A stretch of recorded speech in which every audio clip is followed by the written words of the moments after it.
Thanks for checking out Cars, Shops, and Collections. And today it's all about the King of the Hammers off-road race. If you're not familiar with it, think Mad Max meets Burning Man. It's a violent, intense off-road race, and Pat is around the corner. He's tried to conquer the race the past couple years, hasn't had any luck, but this is the year he's gonna do it. He's got a brand new rig he's gonna show us today, and it should be pretty cool. You guys ready? I got my car back, Gene. Hey, All nice. right, let's do it, let's do it. Do you have a name for your car? No. Oh, really? Why not? Just don't. I mean, mine's the spicy taco. Name my car. That'll be the That's the comments. yeah. In the comments. So Phil is the guy behind Matt's LV, which is a massive car show here in Las Vegas, and he's the one that connected me with Pat. So Phil's gonna be here as well. There's a lot of moving parts in this episode, but it's gonna be pretty cool. Everyone remember Phil? Good to see you. How are you? How you doing? Great. JC, this is Quinn. Quinn, how are you, buddy? Nice to meet you. Nice to meet you, buddy. We have a lot on Quinn coming up here. And Pat, JC, how you doing? Nice to meet you, buddy. Nice to meet you. Everyone, this is Gene. Gene, how are you?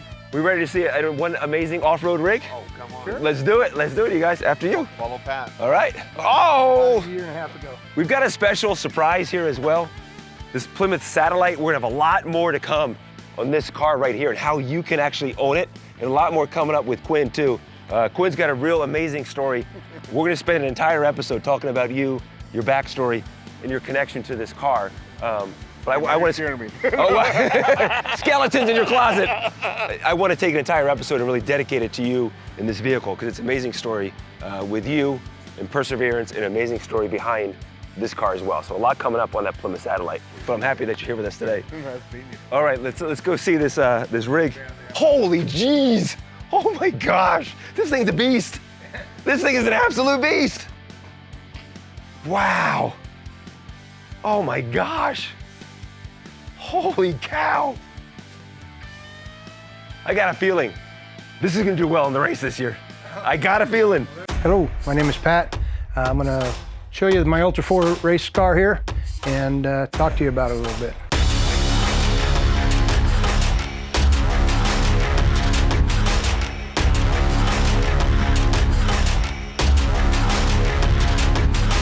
Pat, so what, rock crawler, off-road racer, what do I officially call this beast?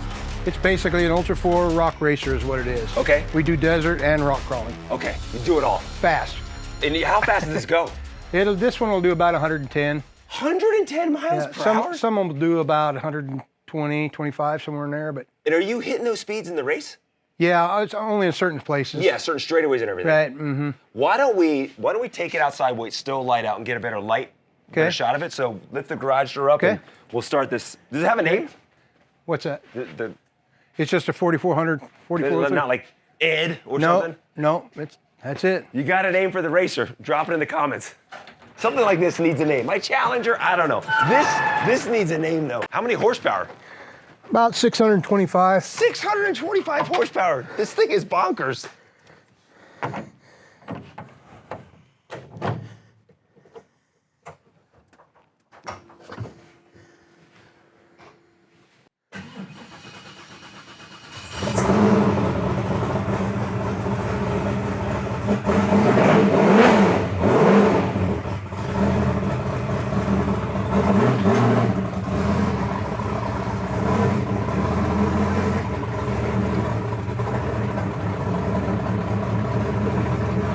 That's perfect. Oh. That is loud. It is loud. All right, come on out. How would you describe the King of the Hammers race? I described it as Mad Max meets Burning Man. It's the middle of the desert. You have what, 80 to 100,000 people come out for this race. Mm-hmm. What makes the race so difficult? Attrition. I mean, 105 or so will start in my class, for instance, and maybe 30 will finish. 30 will finish. And it started like in 2007. Really small little races, grown and grown. How many years have you been doing the race? This will be my 7th year. 7th year. How many times have you finished? Twice. You did finish twice. Yeah, in my other car, not this car. Okay, because this is a new car. Yeah, it's raced last year, and last year I didn't finish. I lost the transmission. Let's walk around it. How big are these tires? 40 inch. 40 inch tires. 40-inch, got an LS3 stroker in it. Okay. It's got bypass shocks and coilovers front and rear. And it's you and your son or son-in-law? Son-in-law, mm-hmm. And yeah. that's, so you're the pilot, he's the co-pilot, That's right. He's reading the map and everything? He's reading the GPS, and he's calling out the turns and hazards and all that stuff, because they come up fast. What's difference between this and the Mint 400? Well, the Mint 400, those are basically, they got a lot more travel on those trophy trucks. Yeah. Yeah, they got a lot of travel, a lot of suspension, a lot of horsepower, and a lot of money. And the rocks, I was watching past races, the rocks that you guys are climbing over, they're the size of some small cars. Yep. How are you getting over those things? Well, it's amazing. We'll go in some of those canyons, and you'll think there's no way there's going to be a car in here. I was watching it, yeah. And all of a sudden, you're there, you're going, and some of them it's pretty difficult. And we use that winch on the front quite a bit, if you need to. Yeah. I mean, in this car, we don't have to use it too much, but in the old car, I used to use it quite a bit. This may sound silly. Are there any rules to the race? This is an unlimited car. It's Okay. You just build what you can build and bring it. Yeah. So horsepower. Unlimited horsepower, unlimited suspension. Yeah, just about unlimited anything. And how long, if you complete the race, is it going to take? Anywhere from 5 to, I think there's a cutoff at 10 hours or something Okay. like that. 8 hours, 10 hours. Here's I the can't winch you were remember. talking about. Yeah, that's the winch. Mm-hmm. Yep. How violent is it inside? Because you're reading about it and you watch the YouTube videos and interviews, and drivers say it's violent, not because the fact that you could wreck or something bad, but just sitting in this thing, your top speed over 100 miles per hour times, but other times you're bouncing over rocks. Right. How violent of a ride is it? Well, it can jar you. Let me tell you something. When you come down on the rocks hard, it'll jar you right through your back. And when you're going high speed on the whoops, that's what it's probably the worst, because it just, it's pounding you pretty hard. Did you get inside it, Gene? Imagine sitting on that side here, you're going 110 miles per hour, and then when you obviously get the rocks, you're crawling over stuff, you're going 2 miles per hour. Right, Like that. yeah. And there's different classes too, right? There's motorcycles that are doing it? Oh yeah, motorcycles. There's a 4800 class, 4400 class, 4500 class. We got stock vehicles. They have semi-stock vehicles. They have, and then at King of the Hammers, they actually have Volkswagens coming out that are dune buggy type cars. They have trophy trucks out there. It's become a big deal. Dave Cole's done a nice job on really going crazy on this thing. And it becomes a town. It becomes Hammertown is the name of the town, because people go out there for a couple weeks, and it looks like quite the experience. You're working on this thing in your garage here. You're making tweaks and modifications. Where are you testing this out? I usually go out by Gene somewhere. Yeah. And I'll test it out there. And sometimes I'll go clear to Johnson Valley where the race is. And the racing, go do and it. I did that about 2 months ago. I went out and ran a bunch of canyons, ran a bunch of the desert stuff. And, Okay. And that's the best place, because it's real life. Pat, why don't you explain, what are we looking at here? It's a very simple setup, but obviously everything's pretty important when it comes to racing and driving this thing. Well, everything's got to be within hand's reach. That red knob up on the top there, that's so if anything ever happens, that kills everything. All That's the kill electronics, switch, okay. Everything. And over there is the GPS, which keeps us on course. We have to stay within so many feet of the course, otherwise we get disqualified. Those are the race radios down there. We can talk to our pits. Me and him also have communication all the time, back and forth to each other. Then the switches are pretty much self-explanatory. I have I have overrides just about on everything. Okay. The fans come on automatically, but I can override them. Okay. I have 2 fuel pumps in the fuel tank. One of them comes on with a key, and if that one fails, I have an override to switch another one on in case that one fails. So a lot of fail-safe stuff in here, and these are resettable circuit breakers. So if something blows a fuse, I can reset it right there without doing anything. Okay. Okay. The shifter, I kind of designed that. It's a B&M shifter. It's a lot different. It's more of a drag shifter, but I made it adapt it to this because it's really easy. 4-wheel drive transfer case. It's a 3-to-1. Gauges are just self-explanatory. You have to have a fire extinguisher within reach of the occupant in the cockpit. So if there's a fire, you can put it out, because we have to wear fire suits. This is for our helmets. Plugs right in. It's magnetized. Okay. Plugs right into your helmet, so we can turn on that right there, and it's fresh air. And So you guys are breathing, because there's no windshield. No so you guys windshield. have the shield on your helmets? So what it does is it blows air into the helmet, and it blows it out the bottom so the dust doesn't come in. Okay. So you're getting clean air the entire race? And then just regular radio back and forth with you Right. and the co-pilot? Yeah, and we can talk to our pits. We can push these buttons here. You mentioned your pits. Something happens. Your pit crew's coming out? In this race, they can't come out to you. Okay. Another racer or yourself can do it. Now, if I have a problem, I could send my co-driver clear back to the pits to get a part and come back, but they can't bring it to me. How far could the pits be then? It could be 10 or 15 miles. He's on foot? Never know. Yeah. Wow. Yeah. So, and people do it all the time. You know, not necessarily, I don't think they go that far, but they probably do 4 or 5 miles. Yeah. Yeah. You need that part. You keep going. Yep. Fuel? How Fuel big of a tank? it's about 40 gallons put in there. Okay. So I can get about 120 miles out of it. Okay. Yeah. So then you would circle back to the pit in the second time around and refuel? Yeah, there's pits in different places around the course. Yep. Spare tire. Full spare tire? I have a spare drive line here because you get on the rocks. You can see that right there. I tore that one up a little bit. And sometimes you bend them, so I got a spare for that. This is a big jack. I can jack just about anything up with that. So this tire goes out in the race, though. It's you and your co-pilot that are back here changing this thing. And we've practiced it, and then we can get out and put that on there and put that back on there and bolt it in, be back in the car in about 2.5 minutes. Yeah, pretty quick. That's fast. Yeah. These are big old tires. Yeah. And then certain requirements as far as lights when you're out there. Yeah, so you have to have the amber light whenever the key's on. You have to have amber, and then you got to have tail lights, brake lights, and these I put on there just when I'm backing up, I can see. You know, they're all LEDs. And pull this pin. I got this that's got the socket on already. Takes off the jack, takes off the wheels, takes off everything. Just like I say, you're ready to go. Yeah, we pull that pin and we're done. So we don't have to go. This is all spare fluids, brake fluid, tranny fluid, oil. All spare right there. If you need it, you just pop it out and put it in. Pop that out. Yep. Another fire extinguisher if need be. Yeah, one on each side. You have to have, I think, I don't know, 5 pounds, 10 pounds on there or something. But I got 3 of them, one on each side and one in the middle. So they're there. Can I get in it? You want to start up and maybe drive around the block? Yeah, jump in. I'll tell you. You take me for a ride. I'm gonna start it. I'll let you start it. You sure? Yeah. You're welcome to. You're the king of the hammers. Well, I don't know about that. Pinch them together. Pinch them together. Oh, okay, like this. Together, right there, and then so then right pull here it. to get in. Slide these here. Right. Okay. Throw me that steering wheel. I'm gonna need that. Okay. Yeah, we need that. Okay. There's a hand hold up here if you need to. Okay. Hold on. Oh, yeah, hand hold right up here. I love the Vegas representation on this thing too. All right, just slide in. Yep. We're not gonna go too fast. We don't need to put our stuff on this. Should I take the one of the cameras from you, Gene? Yeah, because there's no back seat. Yeah, you can't ride along, Gene. All right. Just close that thing. Oh, close me in, Gene.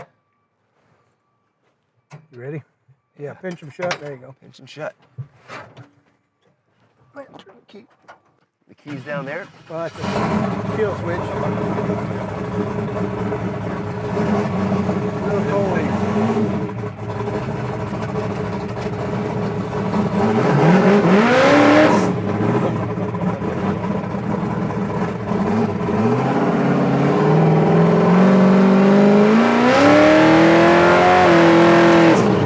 Holy smokes!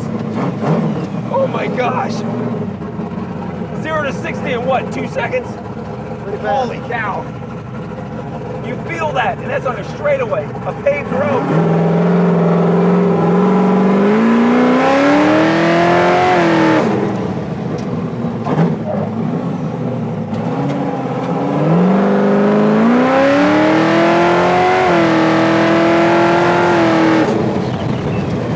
Holy cow!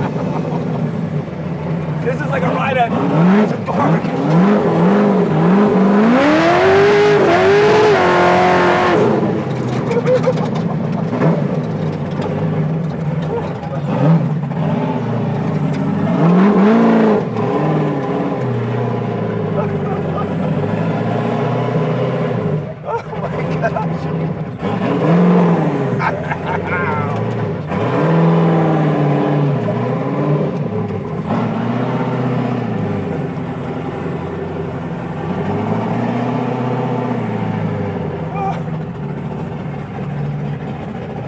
Wow!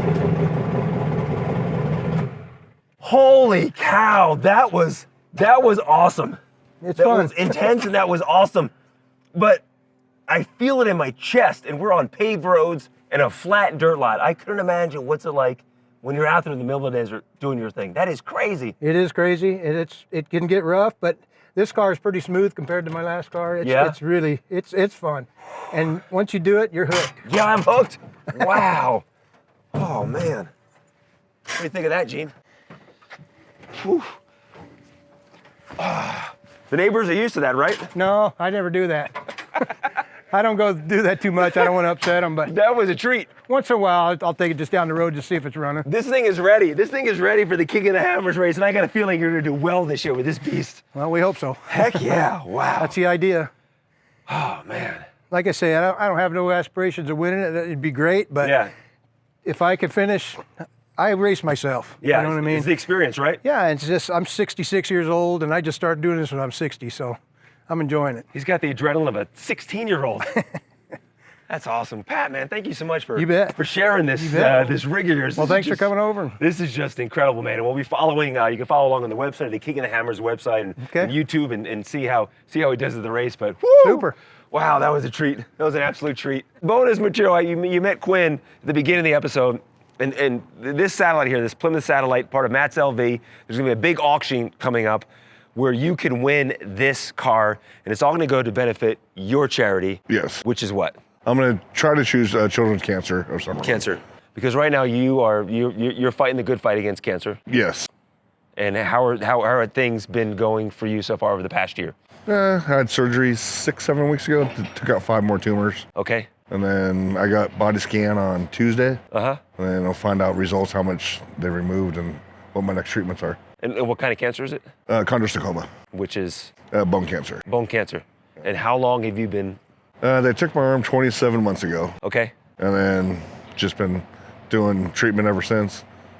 And this is the last 3 months is the last. I haven't done treatment the last 3 months because we had surgery, so I feel pretty good right now. Yeah, how do you feel? I feel pretty good right now, but I know we're going to get back into treatments again. Okay. As soon as we figure out what's going on, if we're getting into radiation or back into chemo or amino or whatever else. But you're out there, you're still working, right? Yeah. Construction. Construction, plumbing. Construction. This whole thing, it hasn't slowed you down. A little bit, but no. I was at the gym 9 days after I left my you're arm. at the 9 days. Talk about an inspiring story. I mean, look at you. 9 days after your surgery, you're in the gym doing your thing still. I got back to work 4 months afterwards, and I'm glad my company hired me back. So. Well, they better hire you back. Are you kidding me? Quinn, I just met Quinn, as you saw at the beginning of the episode, and you're such a very special person. So this car, with the auction, once it's up live and running, again, we're gonna have a full episode on this vehicle coming up, but people will be able to go online. Yes.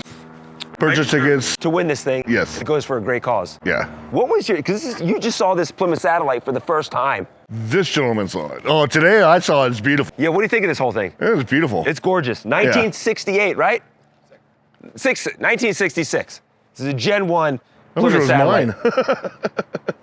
It's bonkers, but again, I want to do a full episode so we can really break this thing down, take it for a test drive, and do it right. Sounds good. But I wanted everyone to see Quinn, because we saw you in the beginning of the episode. I want everyone to hear more of your story now. Sounds good. We'll have a lot more coming up. What did you think, by the way, of the ride along in that thing? That thing's a monster. Right? Maybe next year we have a team.